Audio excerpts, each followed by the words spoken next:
Assalamualaikum warahmatullahi wabarakatuh. Perkenalkan, nama saya Muhammad Aji Pamungkas, NIM 120250057 dari TPB 46. Ya, perkenalkan, nama saya Muhammad Rahmansyah, NIM 120250046 dari TPB 46. Perkenalkan, nama saya Amusida Mutar dengan NIM 120250008 TPB 46. Perkenalkan, nama saya Narti Purnamasari, NIM 1202554 dari TPB 46. Perkenalkan, nama saya Pera Luciana, NIM 120250087 TPB 46. Assalamualaikum warahmatullahi wabarakatuh. Perkenalkan, nama saya Sofi Reviza, NIM 120250056 dari TPB 46. Assalamualaikum warahmatullahi wabarakatuh. Perkenalkan, nama saya Irwan Gunawan dengan NIM 120250083 dari Prodi Teknik Lingkungan, kelompok 3 Cordelia. Saya Teddy Putra Pratama Fadilah, NIM 120250073 TPB 46 dari Teknik Lingkungan 20.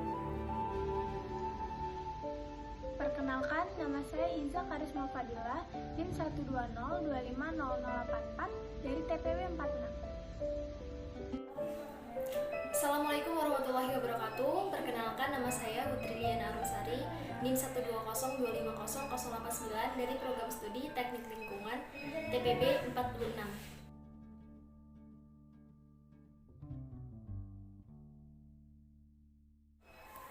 Pencemaran lingkungan adalah masuk atau dimasukkannya makhluk hidup, zat, energi atau komponen lain ke dalam lingkungan atau berubahnya tatanan lingkungan akibat kegiatan manusia atau proses alam, sehingga kualitas lingkungan turun sampai ke tingkat tertentu yang menyebabkan lingkungan menjadi kurang atau tidak dapat berfungsi lagi sesuai peruntukannya. Saat ini tingkah laku manusia dengan sikap semena-mena terhadap lingkungan sudah sampai pada tingkat yang mengkhawatirkan. Selain mengeksploitasi alam secara serakah, manusia juga telah meracuni alam ini dengan berbagai jenis sampahnya. Usaha telah dilakukan baik oleh pemerintah maupun masyarakat untuk menanggulangi pencemaran lingkungan, antara lain melalui penyuluhan dan penataan. Lingkungan tersebut tidak akan berhasil jika tidak ada dukungan dan kepedulian masyarakat terhadap lingkungan. Lingkungan hidup yang kotor karena pencemaran dapat menyebabkan dampak yang buruk baik itu bagi manusia maupun lingkungan. Dampak buruk pada lingkungan dapat terlihat seperti pencemaran baik itu udara, air maupun tanah. Adapun penyebab-penyebab dari pencemaran lingkungan adalah: 1. Kurangnya kesadaran masyarakat untuk membuang sampah pada tempatnya, dan 2 adalah banyaknya sampah-sampah yang tidak dapat didaur ulang atau sulit didaur ulang seperti styrofoam dan plastik. Yang ketiga, lahan TPA semakin menyempit akibat tergusur untuk penggunaan lain. Yang keempat, jarak TPA dan pusat sampah relatif jauh hingga waktu untuk mengangkut sampah kurang efektif. Yang kelima, fasilitas pengangkutan sampah terbatas dan tidak mampu mengangkut seluruh sampah. Sisa sampah di TPS berpotensi menjadi tumpukan sampah. Dan yang keenam adalah semua lingkungan memiliki lokasi penampungan sampah. Masyarakat sering membuang sampah di sembarang tempat sebagai jalan pintas. Oleh sebab itu, banyak sekali sampah yang ditemukan sembarangan di berbagai tempat sehingga menyebabkan pencemaran lingkungan sampah. Dan yang ketujuh adalah kurangnya sosialisasi dan dukungan pemerintah mengenai pengelolaan dan pengolahan sampah.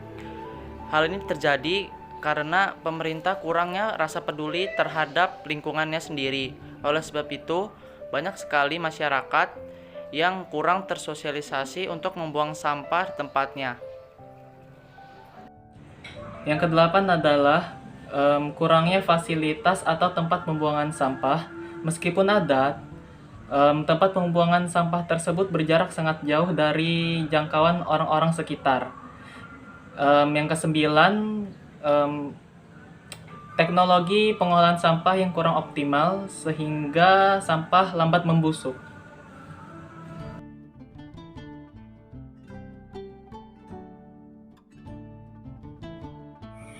Beberapa cara yang dapat dilakukan untuk mengatasi pencemaran lingkungan diantaranya sebagai berikut. Yang pertama, membuang sampah pada tempatnya.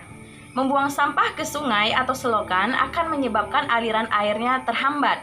Akibatnya, sampah akan menumpuk dan membusuk. Sampah yang membusuk selain menimbulkan bau tidak sedap, juga akan menjadi tempat berkembang biaknya berbagai jenis penyakit. Selain itu, bisa menyebabkan banjir pada musim hujan. Nah, salah satu cara untuk menanggulangi sampah, terutama sampah rumah tangga, yaitu kita dapat memanfaatkannya menjadi pupuk kompos. Sampah-sampah tersebut dipisahkan antara sampah organik dan anorganik. Selanjutnya, sampah organik ditimbun di dalam tanah. Kenapa harus batuk? Gak apa-apa biar dekat. Selanjutnya, sampah organik ditimbun di dalam tanah sehingga menjadi kompos. Adapun sampah anorganik seperti plastik dan kaleng bekas dapat didaur ulang menjadi alat rumah tangga dan barang-barang lainnya. Penanggulangan limbah industri, terutama yang mengandung bahan-bahan kimia, harus diolah terlebih dahulu. Hal tersebut akan mengurangi pencemaran di perairan yang dapat mengganggu ekosistem. Penempatan pabrik industri di daerah yang jauh dari keramaian penduduk untuk mengurangi dampak buruk dari limbah dan asap pabrik. Yang ketiga, penanggulangan pencemaran udara. Pencemaran udara akibat hasil sisa pembakaran kendaraan bermotor dan asap pabrik dapat dicegah dengan cara mengurangi pemakaian bahan bakar minyak. Perlu dipikirkan sumber pengganti alternatif yang ramah lingkungan dapat berupa kendaraan berenergi listrik.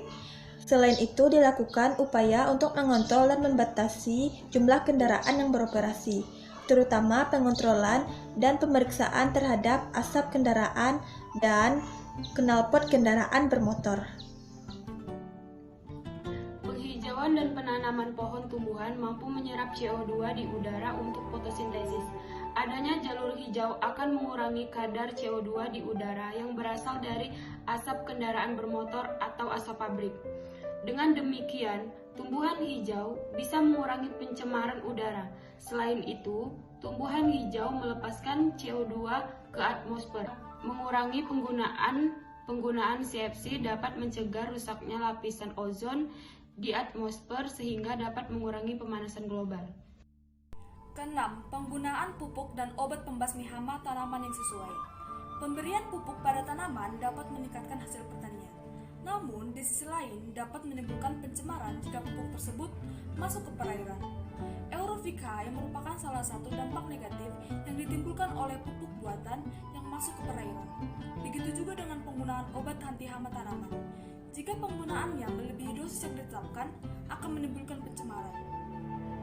Selain dapat mencemari lingkungan, juga dapat menyebabkan musnahnya organisme tertentu yang dibutuhkan, seperti bakteri pengurai atau serangga yang membantu penyerbukan tanaman.